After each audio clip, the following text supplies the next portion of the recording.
നല്ല പടം, സൂപ്പർ പടം. വിവാദം സത്യം പറഞ്ഞാൽ ചിലർക്ക് ചൊറിയും, പക്ഷേ എങ്കിലും നല്ല പടമാണ്. ഇന്ത്യൻ രാഷ്ട്രീയത്തിനെ കുറിച്ചും നമ്മളെ കേരള രാഷ്ട്രീയത്തിനെ കുറിച്ചും നല്ല രീതിയിൽ പറഞ്ഞിട്ടുണ്ട്. ഇന്ത്യൻ സിനിമയിൽ തന്നെ ഇങ്ങനെ ഒരു ധൈര്യം ആരും കാണിച്ചിട്ടില്ല എന്നാണ് എനിക്ക് തോന്നുന്നത്. സിനിമയായിട്ട് കണ്ടു കഴിഞ്ഞാൽ സൂപ്പറാണ്, നല്ല പടമാണ്. എൻ്റെ അഭിപ്രായത്തിൽ അത് കട്ട് ചെയ്യുന്നതിന് മുമ്പ് കണ്ടത് നന്നായി തോന്നുന്നു. എനിക്കിഷ്ടപ്പെട്ടു.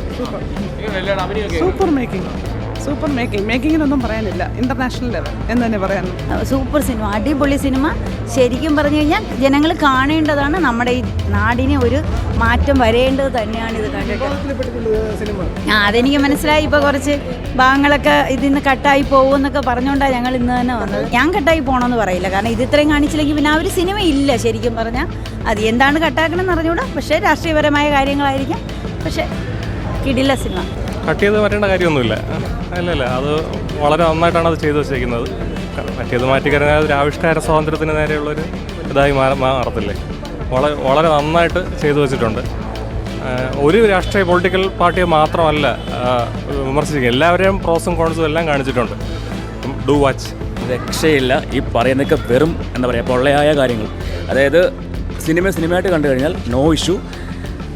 എന്താ പറയുക, എനിക്കൊരുപാട് ഇഷ്ടപ്പെട്ടു. ശരിക്കും ലാലേട്ടൻ, പൃഥ്വിരാജ് എല്ലാവരും തകർത്ത് അഭിനയിച്ചൊരു മൂവിയാണ്. പുറത്ത് കേൾക്കുന്നത് എന്തുകൊണ്ടാണ് അങ്ങനെയൊക്കെ സംസാരിക്കുന്നത് എനിക്ക് അറിയത്തില്ല. എനിക്ക് തോന്നുന്നില്ല. കാരണം വെച്ചാൽ ഇതിനകത്ത് എന്തിനാ രാഷ്ട്രീയം കുത്തിക്കരുതെന്ന് എനിക്ക് മനസ്സിലാവുന്നില്ല. ഇതാണ് എനിക്ക് പറയാനുള്ളൊരു കാര്യം. സിനിമയായിട്ട് മാത്രം കാണുക, അല്ലാണ്ട് അതിനകത്ത് രാഷ്ട്രീയം, മതം, സംഭവങ്ങളൊന്നും കുത്തിക്കരേണ്ട യാതൊരു ആവശ്യമില്ല. ഇത് എൻ്റെ ഒപ്പീനിയൻ, എൻ്റെ മാത്രം ഒപ്പീനിയൻ. Thank you. സിനിമ നന്നായിരുന്നു. പറയുന്നതൊക്കെ പലർക്കും പലതും പറയാലോ. കൊള്ളായിരുന്നു. നല്ല രീതിയിൽ എടുത്തിട്ടുണ്ട്. നല്ല ഇതായിട്ട് ഒരു മ്യൂട്ടൊന്നും ചെയ്തിട്ടില്ല. നല്ല ഭംഗിയായിട്ട് തന്നെ ഈ പടം ചെയ്ത് വെച്ചിട്ടുണ്ട്. കാണാൻ നല്ല പാൻ ഇന്ത്യൻ ഫിലിം എന്ന് പറഞ്ഞാൽ നമുക്ക് കാണാൻ ഇത്രയും നല്ല കിടിലൊരു പടം മലയാളത്തിൽ ഇന്നുവരെ ഉണ്ടായിട്ടില്ല. നല്ല പടം. നല്ല സ്ട്രോങ് ആയിട്ടുള്ള എതിർപ്പാണ്. റീസെൻസറിങ്ങിൻ്റെ ഒന്നും ഒരാവശ്യമില്ല. അതിനകത്ത് അതിന് വേണ്ടിയുള്ള കണ്ടന്റ് ഒന്നുമില്ല. നല്ല കണ്ടൻസാണ്. അങ്ങനെ പബ്ലിക്കിന് വേണ്ടി ഒരു പ്രത്യേക രീതിയിൽ കട്ട് ചെയ്യേണ്ട കാര്യങ്ങളോ അങ്ങനെയൊന്നുമില്ല. വളരെ നല്ല പടമാണ്. ഫിലിമല്ല, വളരെ നല്ല ഫിലിമായിരുന്നു. കണ്ടിരിക്കേണ്ട ഒരു സിനിമ. ബട്ട് ഈ ഒരു ഔട്ട് ക്രൈ ഉണ്ടല്ലോ ഇതിൻ്റെ സെൻസറിങ്ങിൻ്റെ, അതിൻ്റെ ആവശ്യമില്ല. കാണാൻ പറ്റുന്നത് തന്നെയാണ്, എല്ലാവർക്കും കാണാൻ പറ്റുന്നതാണ്. ആരെയും കുത്തി നോവിക്കുന്നു എന്ന് തോന്നുന്നില്ല. പക്ഷെ അത് കൊള്ളുന്നുണ്ടെങ്കിൽ ഒന്നും പറയാൻ പറ്റത്തില്ല. നല്ലതായിരുന്നു, സൂപ്പർ നല്ലതായിരുന്നു. പൃഥ്വിരാജിന് ഒന്നും പറയാനില്ല, അടിപൊളിയായിരുന്നു. നെഗറ്റീവായിട്ടൊന്നും തോന്നുന്നില്ല. നല്ലതാണ്. അതിൻ്റെ ആവശ്യമുണ്ടെന്നും തോന്നുന്നില്ല. ഇതിനകത്തൊന്നും നമുക്ക് അത്രയും വലിയതായിട്ടൊന്നും തോന്നുന്നില്ല. എന്തായാലും സിനിമ അടിപൊളിയായിരുന്നു. ഈ രാജ്യത്ത് നടന്ന കാര്യങ്ങൾ തന്നെ കാണിച്ചത്. അതിൽ വേറൊരു വ്യത്യാസമൊന്നുമില്ല. മനസ്സിലായി ഇല്ല, ഒരു റീസണില്ല. ഈ രാജ്യത്ത് നടന്ന കാര്യങ്ങളാണ് കാണിച്ചത്. ഇത് ജനങ്ങൾ അറിയണം. ഇല്ലല്ല, ഒരു പ്രശ്നമില്ല. കാണിക്കേണ്ട തന്നെയാണ് കാണിച്ചിരിക്കുന്നത്. നമ്മളെ നാട്ടിൽ നടക്കുന്ന പൊളിറ്റിക്സ് ഒക്കെ ഉള്ളൂ, അല്ലാതെ ആരെയും കുറ്റം പറയത്തക്ക പൊളിറ്റിക്സ് ഒന്നുമില്ല. Fantastic movie, good movie, fantastic. Lalettan പൊളി, പൃഥ്വിരാജ് അടിപൊളി. Overall film nice. സിനിമയായിട്ട് തന്നെ കാണണം എന്നാണ് ഞാൻ പറയുന്നത്. വേറൊരു തരത്തിൽ പോയാൽ അത് വേറെ രീതിയിലാവും. ഓക്കെ, എനിക്ക് വലിയ അങ്ങോട്ട് ഇഷ്ടമില്ല. കുഴപ്പമില്ല,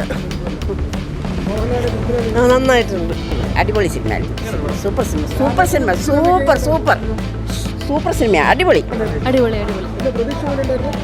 പ്രതീക്ഷനേക്കാൾ അടിപൊളിയായിരുന്നു. അതെ, അതിനേക്കാൾ പൊളി. ഏകദേശം ഓവറോൾ മേക്കിംഗ് ഡിഫറെൻ്റ് ആണ്. ഒരു രക്ഷയില്ല, വേറെ ലെവൽ. പിന്നെ ത്രൂ ഔട്ട് ലാലേട്ടനെ കാണിച്ചു കഴിഞ്ഞാൽ ആ ക്യാരക്ടറിന് അത്രയും ഒരു ഇമ്പോർട്ടൻസ് കിട്ടില്ല. എനിക്ക് ശരിക്കും സിനിമ ഇഷ്ടപ്പെട്ടു. മോഹൻലാലിനെ തിരിച്ചു കിട്ടിയ ഒരു ഫീലിംഗ് കിട്ടി. രാഷ്ട്രീയം നമ്മൾ സിനിമയായിട്ട് കാണണം. ഒരു പാർട്ടിയെ മാത്രമായിട്ട് ഇവിടെ എങ്ങും കുറ്റം പറയുന്നില്ല. ശരിക്കും നമ്മുടെ നാട്ടിൽ നടക്കുന്ന കാര്യങ്ങൾ തന്നെയാണ് കാണിക്കുന്നത്. അത് അതിൻ്റേതായ രീതിയിൽ നമ്മൾ അക്സെപ്റ്റ് ചെയ്യുവാണെങ്കിൽ നല്ലൊരു മൂവി. അതിനുവേണ്ടി അതിനകത്തൊന്നും ഉണ്ടെന്ന് എനിക്ക് തോന്നുന്നില്ല. ചുമ്മാ ഒരു ഹൈപ്പിന് വേണ്ടി ചിലപ്പോൾ പടത്തിൻ്റെ ഒരു മാർക്കറ്റിംഗ് ആവാം, അല്ലെങ്കിൽ അത് പാർട്ടിക്കാർ ഉപയോഗിക്കുന്നതാവാം. അല്ലാണ്ട് ആ സിനിമ പറയുന്ന കണക്ക് രാഷ്ട്രീയ മുതലെടുക്കാൻ നോക്കുന്നതായിട്ടാണ് എനിക്ക് തോന്നിയത്. അതിനകത്ത് കട്ട് ചെയ്യാൻ വേണ്ടി പ്രത്യേകിച്ച് ഒന്നുമില്ല. ലാലേട്ടനൊക്കെ സൂപ്പർ. രാഷ്ട്രീയം നോക്കാതെ ഫിലിം കാണുവാണെങ്കിൽ സൂപ്പർ ഫിലിം. സിനിമയായിട്ട് കാണുന്നവരെ സംബന്ധിച്ച് അതൊരു കുഴപ്പമില്ല. ഇത് അഭിനയമല്ല, എല്ലാ അഭിനയമല്ലേ. അപ്പം അതിനകത്ത് നമുക്ക് അങ്ങനത്തെ ഒരു മോശം അഭിപ്രായം നമുക്കില്ല. മറ്റുള്ളവരുടെ ഇഷ്ടമാണ്. പേഴ്സണലി നമുക്കൊന്നും യാതൊരു പ്രശ്നങ്ങളും ഇല്ല. നല്ല പടമാണ്. തേടിന് വേണ്ടിയിട്ട് വെയിറ്റ് ചെയ്യുന്നു. ആവിഷ്കാര സ്വാതന്ത്ര്യവും അഭിപ്രായ സ്വാതന്ത്ര്യവും ഉള്ള നാടാണല്ലോ ഇന്ത്യ. അപ്പോൾ ഇത്തരത്തിലുള്ള അതിന് വേണ്ടൊന്നുമില്ല. ഇവിടെ എന്താണ് ഇന്ത്യയിൽ നടന്നത് അതാണ് പറഞ്ഞിട്ടുള്ളത്. അപ്പോൾ അതിന് പ്രത്യേകിച്ച് ഇപ്പോൾ ഒരു കട്ടിൻ്റെ ആവശ്യമൊന്നുമില്ല. അപ്പം മുരളി ഗോപിക്ക് അത്രയും ഗട്ട്സോടുകൂടി ഇത് ചെയ്യാൻ പറ്റിയല്ലോ. അത് പൃഥ്വിരാജിന് എടുക്കാൻ പറ്റി, ലാലേട്ടന് അഭിനയിക്കാൻ പറ്റി. അത് ഇന്ത്യ ആയതുകൊണ്ടാണ് അത് ചെയ്തത്. സിനിമയായിട്ട് കുറേ യൂട്യൂബിലൊക്കെ കുറേ ഡീഗ്രേഡിംഗ് ഒക്കെ കണ്ടു. വെറും കള്ളത്തരമെന്നാണ് എനിക്ക് തോന്നുന്നത്. എനിക്ക് നന്നായിട്ട് ഇഷ്ടപ്പെട്ടു. നമ്മുടെ ഇൻഡസ്ട്രിയിൽ നിന്ന് എന്തോ അതിൻ്റെ ആവശ്യമില്ല. ഇങ്ങനെ തന്നെ കണ്ടാലേ ആ ഫീലിംഗ് കിട്ടുള്ളൂ. അതിന് മാത്രം ഒന്നും ആവശ്യമാണ്, അത് സെൻസർ ചെയ്യേണ്ട കാര്യമില്ല. അങ്ങനെ കുറ്റം പറയാനായിട്ടൊന്നുമില്ല. നല്ല മൂവിയായിരുന്നു. ആ നല്ല മൂവിയായിരുന്നു. ഒന്നുമില്ല. നല്ല പടം, എനിക്കിഷ്ടപ്പെട്ടു പേഴ്സണലി. അല്ല, ഫസ്റ്റ് ഹാഫ് കുറച്ച് ലാഗായിരുന്നെങ്കിലും പക്ഷേ നമുക്കൊരു എക്സ്പീരിയൻസ് ആയിരുന്നു. മലയാള സിനിമയ്ക്ക് ന്യൂ എക്സ്പീരിയൻസ് ആയിരുന്നു. സെക്കൻഡ് ഹാഫ് നല്ല രോമാഞ്ചം വരുന്ന സീൻസൊക്കെ ഉണ്ടായിരുന്നു. നല്ല മൂവിയാണ്, അങ്ങനെ മാറ്റണമെന്നൊന്നും തോന്നുന്നില്ല. നല്ല മൂവിയാണ്. പൃഥ്വിരാജ് അത് അതേപോലെ തന്നെ എടുത്തിട്ടുണ്ട്. Super movie. അന്നും ഇന്നും പൃഥ്വിരാജ് ഫാൻ തന്നെയാണ്, ഇനിയും പൃഥ്വിരാജ് ഫാൻ തന്നെയാണ്. സൂപ്പർ അടിപൊളി. ഇത്രയും ക്വാളിറ്റി ഉള്ള ഒരു മലയാളി ഡയറക്ടർ ഇപ്പോൾ ഫസ്റ്റ് ടൈം കാണുന്നു.